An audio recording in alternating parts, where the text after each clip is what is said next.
ఆంధ్రప్రదేశ్లో రాబోయే ఎన్నికల్లో వైఎస్ఆర్సీపీ తుడిచిపెట్టుకోబోతుందని జగన్మోహన్ రెడ్డి భావించారు. అందులో భాగంగానే టర్మ్స్నౌతో ఒక సర్వేని తెర మీదకి తీసుకొచ్చారా అంటే అవునని సమాధానం ఇస్తున్నారు కొంతమంది రాజకీయ విశ్లేషకులు. ఇక ఇదే అంశానికి సంబంధించి మనతో మాట్లాడేందుకు ప్రముఖ రాజకీయ విశ్లేషకులు, ప్రముఖ సీనియర్ జర్నలిస్ట్ సిఎస్ రావు గారు మనతో ఉన్నారు. ఆయనతో మాట్లాడుతుంది. Sir hi sir. Hello Krishna. Sir, ఆంధ్రప్రదేశ్లో రాబోయే ఎన్నికల్లో అసలు వైఎస్ఆర్సీపీ తుడిచిపెట్టుకుపోతుంది అనేది జగన్మోహన్ రెడ్డి భావించాడని, అందులో భాగంగానే అలాగే అసలు వైఎస్ఆర్సీపీ ఎంపీలు కూడా ఆయన దగ్గర నుంచి జారుకుంటున్నారని ఆయన గ్రహించే ఒక టైమ్స్ నౌతో ఒక ఒప్పందం కుదుర్చుకొని దాంతో ఒక సర్వే రిపోర్ట్ని రిలీజ్ చేశారని, ఆ సర్వే రిపోర్ట్ ఇప్పుడు ఆంధ్రప్రదేశ్ రాజకీయాల్లో ప్రకంపన సృష్టిస్తున్నట్టుగా మనం ఒక వార్త చూస్తున్నాం. సార్, టైమ్స్ నౌ సర్వే ఒక రిపోర్ట్ని రిలీజ్ చేసింది. ఆ రిపోర్ట్లో మనం చూసుకున్నట్లయితే లోక్సభ ఎన్నికల్లో వైఎస్ఆర్సీపీకి 24 నుంచి 20 స్థానాలు రాబోతున్నాయి రానున్న ఎన్నికల్లో అంటూ కూడా సర్వే రిపోర్ట్. సో అంతకన్నా పచ్చి అబద్ధం ఉండదేమో అనుకుంటున్నా. అదే ఎందుకంటే ముందే 25 ఎంపీలు, ఈ 25 ఎంపీలు 24 వైసీపీకి వస్తే 1 తెలుగుదేశం పార్టీకి. అదే కదా వాళ్ళు చెప్పదలుచుకున్నారు. అది కూడా క్లియర్గా చెప్పలేదు సార్. 24 నుంచి 20 స్థానాలు వచ్చే అవకాశం ఉందని ఇచ్చారు. 0 to 1 టీడీపీకి ఇచ్చారు. ఓకే, వాళ్ళ సర్వే ప్రకారం ఇప్పుడు టైమ్స్ నౌ అనేది టైమ్స్ గ్రూప్ చాలా ప్రతిష్టాత్మకమైనటువంటి గ్రూప్ అని చెప్పేసి అనుకుంటారు నేషనల్ స్థాయిలో. సో అలాంటి సంస్థే ఈ విధమైనటువంటి సర్వే ఇచ్చిందనంటే ఇప్పుడు ఏదో అంటారు చూడు, దొంగతనం చేసిన అది అబద్ధం అంటే నమ్మేటట్టు ఉండాలంటారు, అబద్ధం అంటే నమ్మేటట్టు అంటారు. కానీ ఆ సర్వేని చూస్తే ఎలా నమ్మాలి అనేది సందేహం ఒకటి. రెండేంటంటే ఆల్రెడీ తను ప్రశాంత్ కిషోర్ ఇచ్చినటువంటి సర్వేలను బేస్ చేసుకొని అసలు రాబోయేటువంటి రోజుల్లో ఎలక్షన్లో గెలిచే అవకాశం ఉందా లేదా అనే దాని మీద భజన పడుతున్నారు జగన్మోహన్ రెడ్డి అనేది ఇప్పుడు తాజాగా వస్తున్నటువంటి న్యూస్. అందులో భాగంగా కాన్స్టిట్యున్సీ ఇన్ఛార్జీని మార్చేసి తన గ్రాఫ్ అయితే బాగుంది, తన పరిపాలన బాగుంది, సిట్టింగ్ ఎమ్మెల్యేలది బాగలేదు. సో సిట్టింగ్ ఎమ్మెల్యేలు కనుక మళ్ళీ టికెట్ ఇస్తే కనుక గెలిచేటువంటి అవకాశం లేదు, అధికారంలోకి వచ్చేటువంటి అవకాశం లేదని చెప్పేసి దాదాపు 82 మందిని మార్చాలని చెప్పి ప్లాన్ చేస్తున్నారు అనేది వినిపిస్తుంది ఆంధ్రప్రదేశ్ సమాజంలో.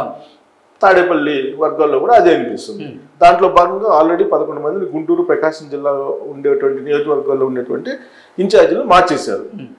ఇంత జరుగుతుంటే ఈ సమయంలో టైమ్స్ నౌ ఏం చెప్తుంది, 25 ఎంపీలకి 24 వస్తే 25కి 25 వచ్చిన ఆశ్చర్యపోసలేదని చెప్పి ఇవ్వడం అనేది అది కేవలం ఒక మైండ్ గేమ్ ఆడటానికి తప్పితే ఆ సర్వేని నమ్మశక్యంగా తీసుకోవడానికి. ఈ సర్వే వెనుక వైఎస్ఆర్సీపీకి సంబంధించినటువంటి కొన్ని పెద్ద తలలు ఉన్నాయంటూ కూడా ఒక వార్త బయటకు వచ్చిన నేపథ్యంలో ఆ వార్తలో వాస్తవం ఉందా అంటే ఒకటి వాస్తవం ఉందా లేదనేది తెలుగుదేశం పార్టీ ఆల్రెడీ ప్రూవ్ చేసింది. ఇప్పుడు టైమ్స్ నౌ అనేటువంటి సంస్థకి ఎన్ని కోట్ల రూపాయలు పంపించారు పాజిటివ్ సర్వేలు ఇవ్వడానికి, ఎక్కడి నుంచి ఆ డబ్బులు వెళ్ళి, ఇవన్నీ కూడా already last before month Telugu Desam party బయట పెట్టింది ఆధారాలు, ఎవరెవరికి ఎంత డబ్బులు పంపించారని. అసలు ఈ టైమ్స్ నౌని అసలు పూర్తిగా నమ్మడానికి లేదంటానికి తాజా ఒక ఉదాహరణ తీసుకోవచ్చు మనం. సర్వేకి అయితే విశ్వసనీయత లేదు అని చెప్పడానికి గత నెలలో ఇచ్చినటువంటి సర్వేని మనం తీసుకోవచ్చు. ఇదే సంస్థ గత నెలలో ఏమి ఇచ్చిందంటే ఆల్రెడీ 25కి 24 ఎంపీలు వైసీపీ గెలుచుకుంటుందని చెప్పి ఇస్తూనే తెలంగాణలో బీఆర్ఎస్ పార్టీ అధికారంలోకి వస్తుందని చెప్పి చెప్పింది. తెలంగాణలో బీఆర్ఎస్ పార్టీ అధికారంలోకి వచ్చిందని చెప్పింది. అంటే దీని విశ్వసనీయత ఎంత అనేది మనం ప్రాథమికంగా ఒక అంచనా వేసుకోవచ్చు లోపలికి విశ్లేషణకు వెళ్ళేపోయింది. అంటే ఈ సర్వేల ద్వారా మైండ్ గేమ్ ఆడేటువంటి సంస్కృతి, అలాంటి అలవాటు దాదాపుగా 2014 నుంచి వచ్చింది. 14లో బిగినయింది, 19 తారస్థాయికి వెళ్ళిపోయింది. ప్రశాంత్ కిషోర్ ఎంట్రీ అయిన తర్వాత ఈ సర్వేలు పబ్లిక్ మైండ్ని డిస్టర్బ్ చేయడం, భావోద్వేగాలు రెచ్చగొట్టడం, ఇవన్నీ ఇలాంటి అలవాట్లు, ఇలాంటి సంస్కృతి అంతా 2019లో ఎంటర్ అయింది. ఎంటర్ అయిన తర్వాత సర్వేలు ద్వారా నిజంగా అధికారంలోకి వస్తుందేమో అనేటువంటి ఒక భావాన్ని, ఒక ఫీలింగ్ని కలిగించేదానికి ప్రయత్నం చేసేదానికి కొన్ని కోట్ల రూపాయలు ఖర్చు పెడుతున్నారు. టైమ్స్ నౌ అనేటువంటి సంస్థ ఒక బ్రాండింగ్ ఉంటుంది ఒక సంస్థకి, ఆ బ్రాండింగ్ను పోగొట్టుకునేటువంటి ప్రయత్నం చేస్తుందేమో అనిపిస్తుంది. పచ్చి అబద్ధం అయినటువంటి సర్వే అని చెప్పి మనం చెప్పుకోవచ్చు. ఈ సంస్థ ఇచ్చేటువంటి సర్వే పచ్చి అబద్ధం అని చెప్పి చెప్పుకోవడానికి కొన్ని ఉదాహరణలు మనం తీసుకుంటే బీఆర్ఎస్ పార్టీకి సంబంధించినటువంటి ఓటమి, అలాగే ఆంధ్రప్రదేశ్లో జగన్మోహన్ రెడ్డి చేస్తున్నటువంటి మార్పులు, వీటన్నింటిని గమనిస్తే అసలు ఎవరికి వాళ్ళే సర్వేలు చేయించుకొని, లోకల్ సర్వేలు చేయించుకొని ఎమ్మెల్యేలు ఒకరికి చెప్పకుండా ఒకరు వెళ్ళిపోతున్నారు పార్టీని వదిలిపెట్టి, వైఎస్ఆర్ కాంగ్రెస్ పార్టీని వదిలిపెట్టి. జగన్మోహన్ రెడ్డి బంధువులు ఎవరైతే ఉన్నారో బంధువులే ఉండటం లేదు ఆ పార్టీలో.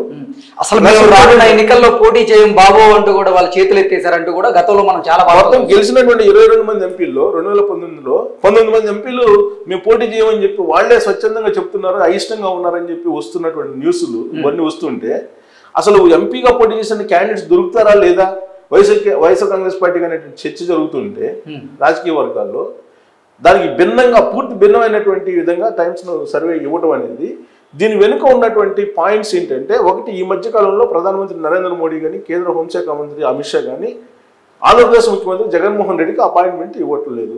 అపాయింట్మెంట్స్ ఒకవేళ ఇచ్చినా కానీ చాలా కష్టం మీద ఆ మధ్య ఇచ్చారు, ఇప్పుడైతే అసలు ఇవ్వట్లేదు. కాబట్టి ఇప్పుడు అపాయింట్మెంట్స్ కావాలన్నా ఢిల్లీలో తనకు కొంత ప్రాధాన్యత ఉండాలంటే రాబోయేటువంటి ఎన్నికల్లో ఎంపీలు మాకు ఎక్కువ గెలుచుకోబోతున్నాం వైఎస్ఆర్ కాంగ్రెస్ పార్టీ అనేటువంటి ఒక అభిప్రాయాన్ని బీజేపీ అగ్రనేతల వద్ద కలిగించడానికి ఒక జాతీయ మీడియా టైమ్స్ నౌ అనే దాన్ని ఎంచుకుని దానికి భారీగా డబ్బులు ఇచ్చి ఇలాంటి ఫేక్ సర్వేలు చేయించుకుంటున్నారు అనేటువంటి టాక్ కూడా వినిపిస్తుంది. అయితే బీజేపీ అగ్రనేతలు అంత అమాయకులు కాదు. బీజేపీ అగ్రనేతలు 2014లో ప్రశాంత్ కిషోర్ని నమ్మాయి. ప్రశాంత్ కిషోర్ దాకా రాజకీయ వ్యూహకర్తగా పెట్టుకున్నారు, కానీ అప్పుడు పులిపెచ్చిన రాజకీయ వ్యూహకర్తగా కూడా ఒప్పుకోలేదు బీజేపీ. అప్పుడు బీజేపీ ద్వారా ప్రశాంత్ కిషోర్ రాజకీయ వ్యూహకర్తగా ఎదిగారు. ఆ తర్వాత ప్రశాంత్ కిషోర్ని పక్కన పడేశారు. మిగతా పార్టీలన్నీ కూడా ప్రాంతీయ పార్టీలు ఇప్పుడు ప్రశాంత్ కిషోర్ చుట్టూ తిరుగుతున్నాయి. ప్రశాంత్ కిషోర్ ఇప్పుడు రాజకీయ వ్యూహకర్తగా అటు బీఆర్ఎస్ పార్టీ ఇటు వైఎస్ఆర్ కాంగ్రెస్ పార్టీ నడుస్తుంది. సో లాస్ట్కి సీన్ కట్ చేస్తే మొన్న elections assembly election Prashant Kishor మాట విని బీఆర్ఎస్ పార్టీ ఏం చేసిందో మనం చూసాం. బీఆర్ఎస్ పార్టీకి ఎలాంటి పరిస్థితి వచ్చిందో మనం చూసాం. ఇప్పుడు వైఎస్ఆర్ కాంగ్రెస్ పార్టీని కూడా ఏదో ఒక విధంగా ప్రశాంత్ కిషోర్ బయటపడేయాలన్నటువంటి ప్రయత్నం చేస్తున్నారు. ప్రశాంత్ కిషోర్ తాజాగా చెప్పినటువంటి ఇన్ఫర్మేషన్ ఏంటంటే ఎట్టి పరిస్థితుల్లో కూడా ఈసారి మీరు అధికారంలోకి వచ్చేటువంటి అవకాశం లేదు అనేటువంటి ఒక రిపోర్టు జగన్మోహన్ రెడ్డికి ఇచ్చారని, దానికి అనుగుణంగానే 82 మందిని మారిస్తేనైనా సరే కొంచెం అధికారంలోకి వచ్చే అవకాశం ఉందేమో అని తను కొంచెం అభిప్రాయానికి వచ్చారని, ఆ క్రమంలోనే ఇలాంటి జిమ్మిక్కులు టైమ్స్ నౌ లాంటి సమస్యను పెట్టుకుని చేస్తున్నారని చెప్పి ఒకటి తెలుస్తుంది. సో దాన్ని చేసినటువంటి ఒక పెద్ద ఫాల్స్ ఏంటి అనేది విశ్లేషణ చేసుకున్నప్పుడు టైమ్స్ నౌ అనేది ఒక ఫాల్స్ ఇచ్చినటువంటి రిపోర్టు ఇప్పుడు టైమ్స్ నౌ ఇచ్చింది. ఇప్పుడు ఈ times now ETG research survey అంట, we will win how many seats in Andhra Pradesh, who will win, total seats 25 అయితే 25 నుంచి 24 నుంచి 25 వైసీపీకి వస్తాయి, టీడీపీకి 0 నుంచి 1, అంటే వస్తే రాకపోతే రాలేదు.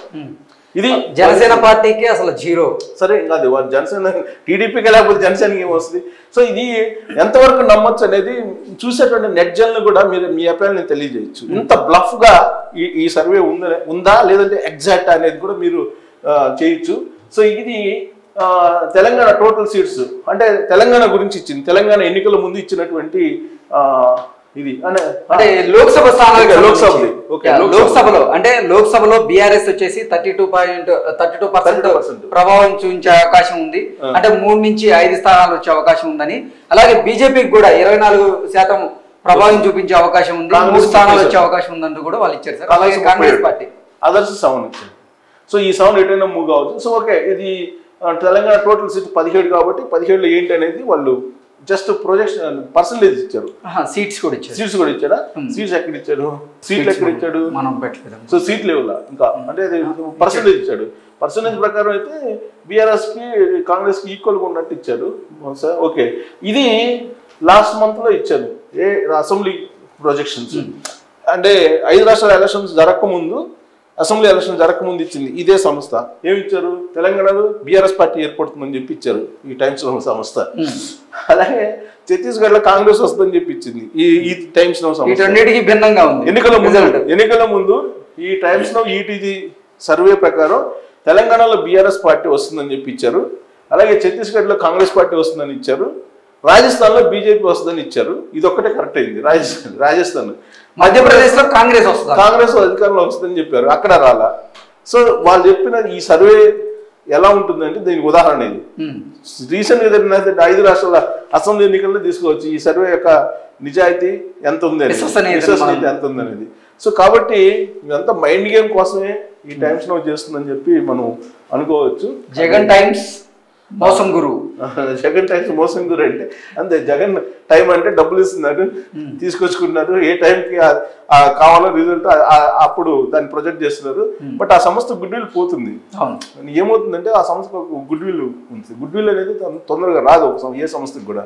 బట్ ఇన్ని సంవత్సరాలుగా సంపాదించుకున్న గుడ్ విల్ ని ఒక 50 కోట్లకు 100 కోట్లకు అమ్ముకోవటం ఉంటే ఇంకా దానికన్నా డ్యామేజ్ ఇంకోటి ఉండదు. సో ఈ మనం నమ్మచ్చా నమ్మకూడదు అనే దాని మీద సంస్థ జగన్మోహన్ రెడ్డికి అనుకూలంగానే ప్రతి సర్వే కూడా ప్రతిసారి అదే అమ్ముడుపోయిందని చెప్పి తెలుగుదేశం పార్టీ చెప్తుంది కదా. ఎక్కడి నుంచి ఎక్కడికి ఏ సమస్యకి వెళ్ళి ఎక్కడి నుంచి ఎవరి చేతులు మారిన డబ్బులు అనేది ఆల్రెడీ బయట పెట్టింది తెలుగుదేశం పార్టీ. ఓకే, సో ఈ సర్వేకి అంత విశ్వసనీయత లేదు అంటే ప్రజల్లో వాళ్ళ అభిప్రాయం మాత్రం దీనికి భిన్నంగా ఉందండి. లేదా విశ్వసనీయత అంటే దీన్ని బట్టి ఉంటుంది. విశ్వసనీయత అంటే ఇదే. టైమ్స్ లో ఇచ్చింది ఏంటి, తెలంగాణలో బీఆర్ఎస్ పార్టీ అధికారంలోకి వస్తుందని చెప్పి, కాంగ్రెస్ ఛత్తీస్గఢ్లో వస్తుంది, మధ్యప్రదేశ్ కాంగ్రెస్ వస్తుందని చెప్పారు. ఇక్కడ ఏది లేదు కదా, అంత ఉల్టా రిజల్ట్ కదా. ఇది ఒక్కటే కరెక్ట్ అయింది.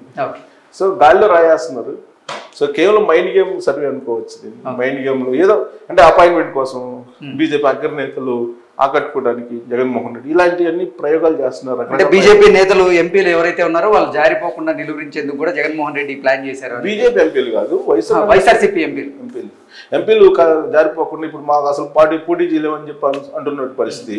82 మందిని మార్చుకోవాలనేటువంటిది ఆయనే చెప్తున్నాడు. కనీసం 50 మందినైనా సిట్టింగ్లు మార్చాలి ఎమ్మెల్యేలని. ఇలాంటి పరిస్థితుల్లో ఈ సర్వే అసలు మనం ఏ మాత్రం దాన్ని పరిగణలోకి తీసుకోవడానికి అవకాశం లేదని మాత్రం మనం చెప్పొచ్చు. Okay sir, thank you so much.